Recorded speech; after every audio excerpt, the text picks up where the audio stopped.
Hi అండి, అందరూ ఎలా ఉన్నారు? బాగున్నారా? నేనైతే చాలా బాగున్నాను అనమాట. ఈరోజు వచ్చేసి మా ఇంట్లో స్పెషల్ అనమాట. ఇంకా చికెన్ గోంగూర చేస్తున్నాను అనమాట. ఇది వచ్చేసి మనం కొంచెం ఆయిల్ అంటే కొంచెం ఆయిల్ వేసేసి సరిపడినంత అల్లం వెల్లుల్లి పేస్ట్ చేసి మంచిగా ఫ్రై చేశాక చికెన్ వేసేసాను అనమాట. అంటే నేను ఆనియన్స్ ఇవన్నీ వేసుకొని కర్రీలా ప్రిపేర్ చేసి గోంగూర అయితే ఇందులో వేసుకొని కలుపుకోవచ్చు. నేను అలా చేయను అనమాట.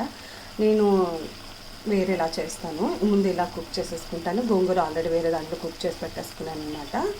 ఇదిగోండి, కాకుగా కాకుండా ఇలా చేసుకుంటేనే కమ్మగా ఉంటుందన్నమాట.